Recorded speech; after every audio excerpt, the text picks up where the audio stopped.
everyone, and welcome back to my channel. It's time for another Carve Along. It's been a long time since the last one, but the holidays are coming, and what could be better than a nice poinsettia? So if you've never joined one of my Carve Alongs before, all you have to do is subscribe. There will be a link in the description of this video for how to subscribe. If you are already a subscriber, you should have gotten this worksheet for free in your inbox, so feel free to print it out. Today we're going to do a stamp that is a knife carved stamp. Last video was for one that was made with a gouge, so today we're going to do one with a knife. So these are the materials for today. This is the carve sheet that has links to some of the materials that you need. I will say that if you order through here or on Amazon, it actually supports me with no cost to you, and that helps me make more videos in the future. So I just keep that in mind. Anyway, what we're doing today is making a nice pretty poinsettia stamp like this. We are, I've put a link in for a sandwich type rubber like this with red in the middle for poinsettia. And, but you can use any type of carving material you like. This stuff is nice and easy to carve, so I quite enjoy carving it. We're going to do a laser transfer, so using toner printed designs, using acetone to transfer it onto the rubber. I have my X-Acto knife that I'm recommending for today, which is a retractable one, so safety is important. This one is great because with one hand you can both put out and retract a blade, so you're not going to put it down on the table sticking out. You can actually retract it without having to put a cap on. Some of the caps on these are terrible. I don't love them. Scissors, and I do have a Ulfa box cutter to make the initial cut. So transfers. I've got another video on this if you've never done a toner transfer. You need the right type of printer. So the one that I've had forever is a Brother HL2240. It's discontinued, so you can't get that one, but I've got a link on the sheet. It's for the next model newer. It will still work for these transfers, and you know, it's kind of expensive, but I just wanted to show you what one it is, because the toner transfers are they're great when you can do them, but you need the right kind of printer in order to do it. But it makes it so easy to transfer. So let me show you.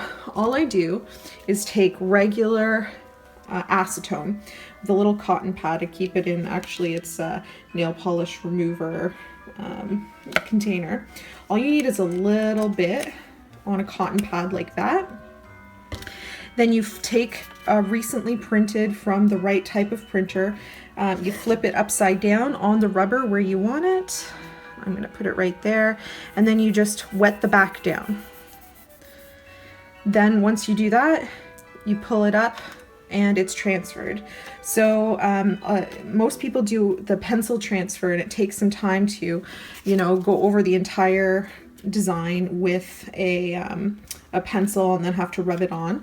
This makes it a little bit faster for you if you are doing a lot of carving. And certainly my printer has lasted me forever, and I've never actually had to replace the toner cartridge, because it has a lot of capacity in it. So before I get started carving, I'm gonna actually cut it out of this block because it's harder to hold a big carving block to in your hand. And as some of you know, I actually always hold my carving material in my hand. So with my box cutter, I'm just gonna cut this out like that. I always save my pieces, so that's gonna go over here. And you know what? While I'm here, I'm actually going to cut all of the sides off to make it a little bit easier later.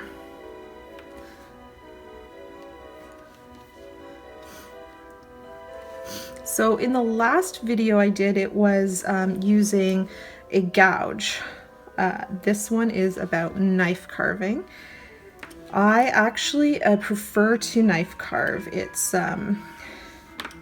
something I just got used to, but I do both types of carving. So when I say gouge, if you weren't here for that video, what I mean is this here.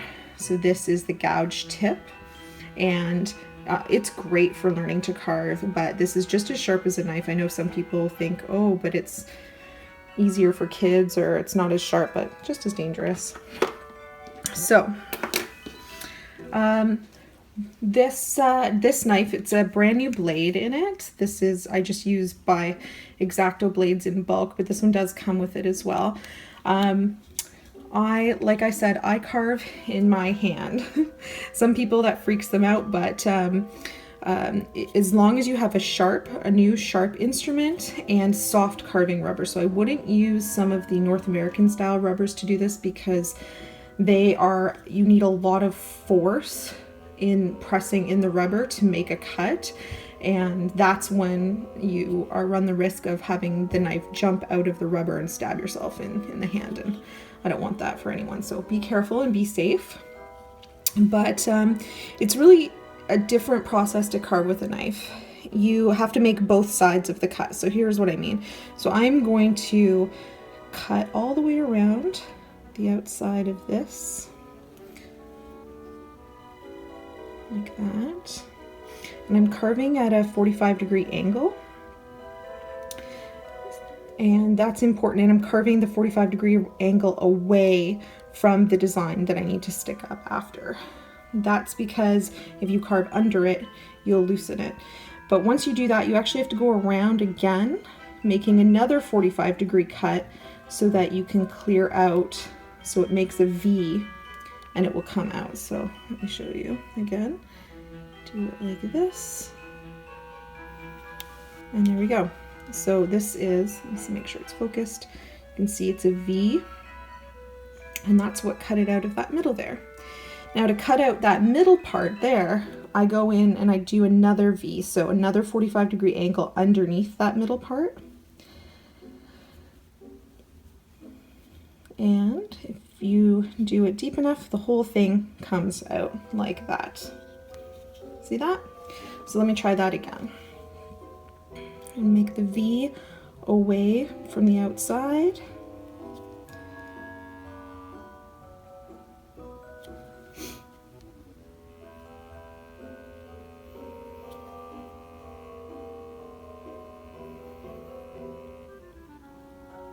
Like that. And then another V towards the middle, like that. And so then the pieces will start popping out really easily. Now that's the basic principle always for the knife carving, and it's sort of like the one easy technique that once you learn that, you just apply it in different ways to make it pretty much any of your carvings.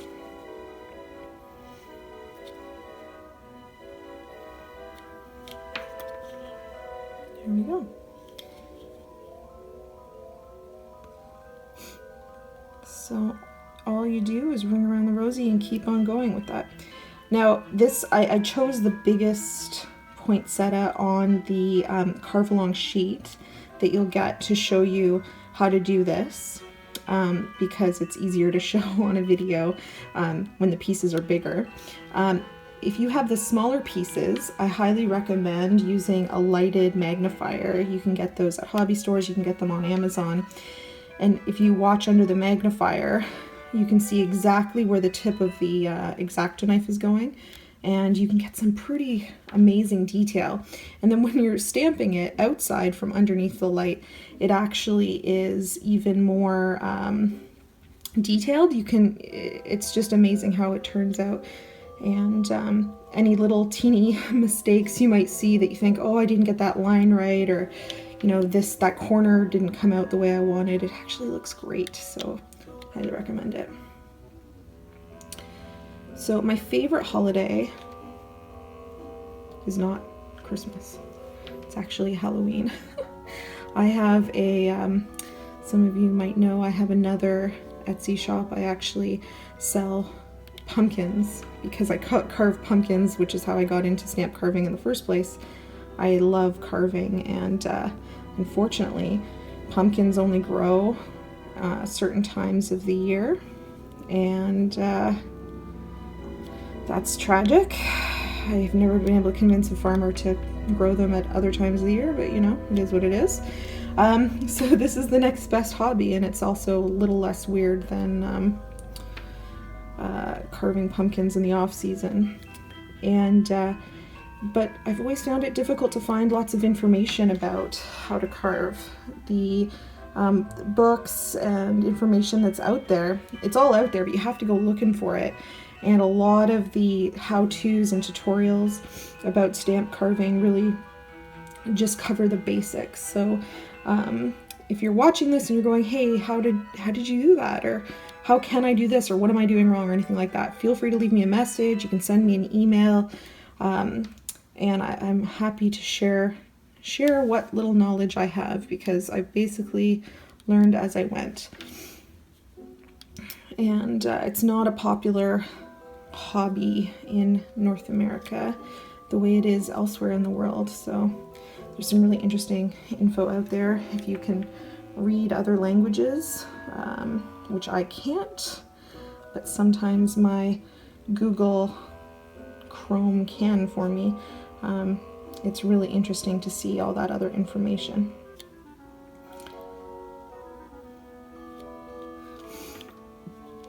I love the sandwich material because uncovering the color underneath, so pretty.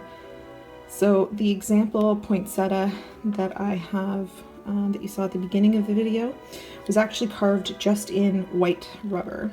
There was no color to it. It wasn't, it didn't look like that, and I actually took color to it because I thought it would be pretty. And I've seen that done in woodcut, and some lino cut artist, they paint on the inside. I thought, oh, you could do that with a stamp, it'll look fantastic. So that was my early experimentation with that. But getting a colored rubber like this, it shows up automatically, and I just love how that looks. So we're almost done. The petals, once you get going, it's pretty methodical, or what's the word, meditative, I guess. You get going, you get into a groove, and it's pleasant to carve. And that's why I like to share the hobby, because I can carve for you, but why can't you carve for yourself and get the enjoyment out of it that I'm getting out of it? And you probably have more and better ideas than I do for designs.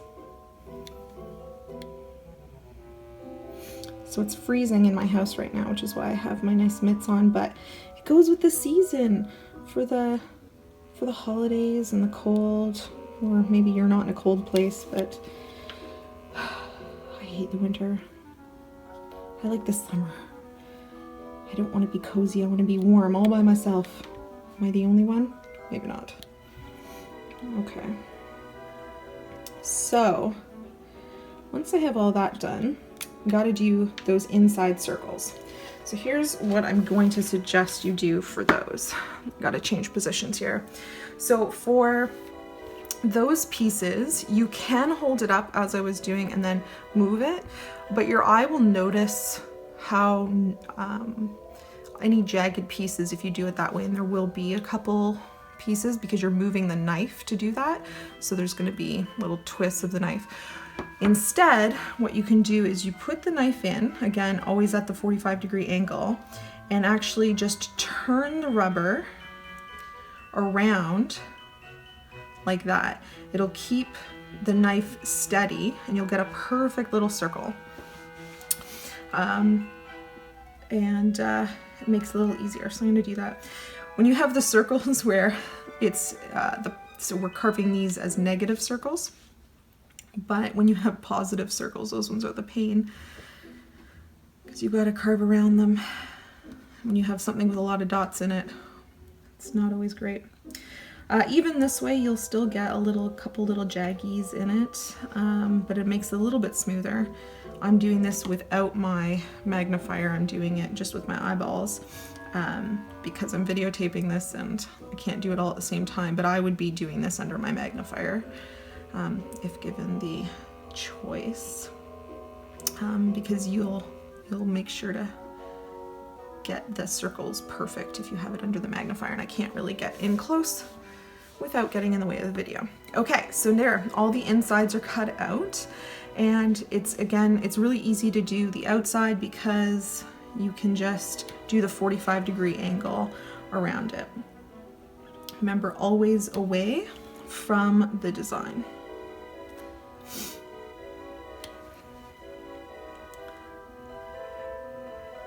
So I don't know if any of you guys have kitties. They say that poinsettias are toxic to cats. You know, you gotta be careful. You don't want the kitties to eat it.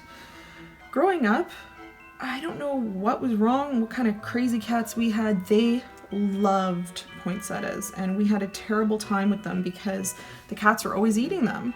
We'd put them up and far away, and the cats, I don't know if it was the red color or what it was, but the cats would go and they would find the poinsettias and ate them all the time. It was pretty crazy. Never made them sick, so I don't know if that's just a rumor or what. My cats were not fascinated, or they didn't go around eating other types of plants, just the poinsettias, so I don't know what that's about. But never made them sick. I don't suggest you let your cats eat the poinsettias. It's a terrible plan, but just saying what happened. So for whatever reason, poinsettias, they remind me of cats.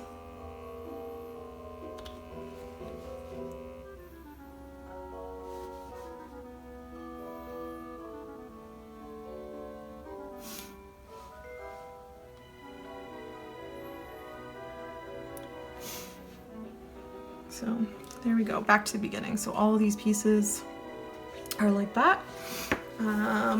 I think I'm going to want to carve it like this with the edges out.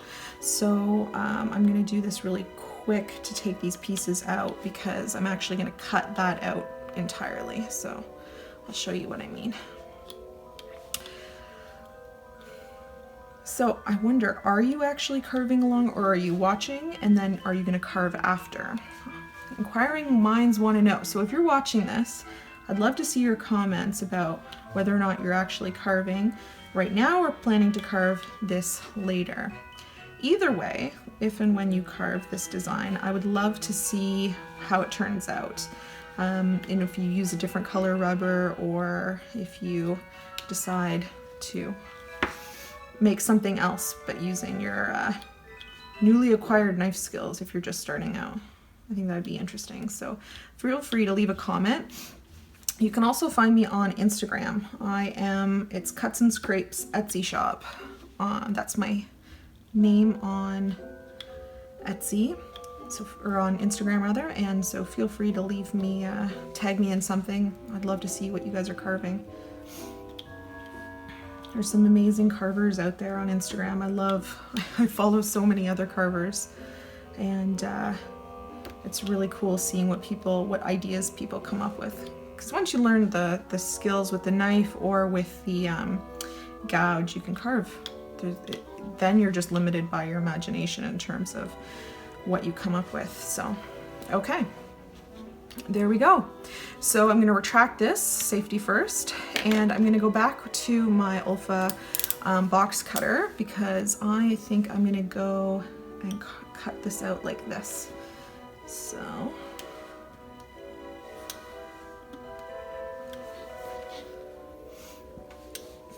and we'll almost be done.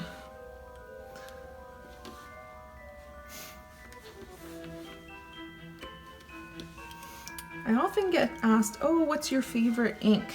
What's your favorite ink to use? Today I've got these StazOn inks. The brand is Tsukineko. I think I'm pronouncing that properly. I've never actually heard anyone say it. I love their lines of inks. So they also make Memento, they make all the Dewdrop ones, they make my Kaleidocolors. I love my Kaleidocolors. What else? If you go to Michael's, or if you go into any sort of the craft stores, they sell a lot of the Tsukineko lines of inks, and so it's Japanese. They know their stamp inks there.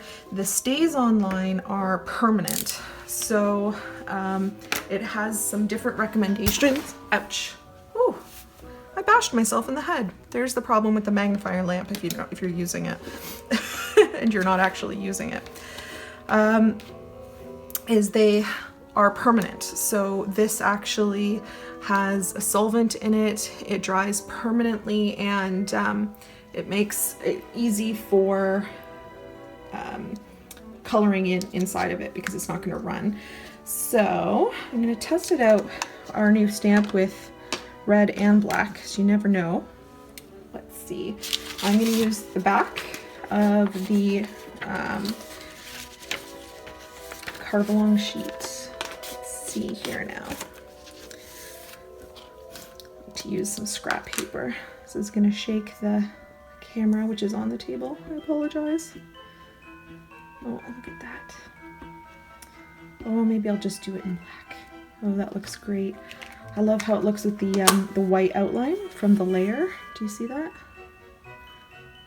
Looks great. So let's try this. Oops. Oh yeah, there we go. Oh, I love it. Okay, so I gotta color it in now because I said I could. Well, I think that's about it. This would be great for making cards or making, I don't know, labels for Christmas presents, that kind of thing. I'd love to see what you guys do with yours. You can find me, like I said, on Instagram at Cuts and Scrapes Etsy shop. I'm on Etsy if you're looking to have someone else carve something for you. If you've watched this the whole way through and you're not a member, feel free to join the Carve Along. It's free to join. The sheet is free, and there's really no downsides to it, and you'll just get an email only when other Carve Along comes out. I'm not using it to spam you guys, so there's an email sign up link there on my website. And yeah, so leave a comment if you like it. Definitely subscribe, and I'll see you again soon. Take care.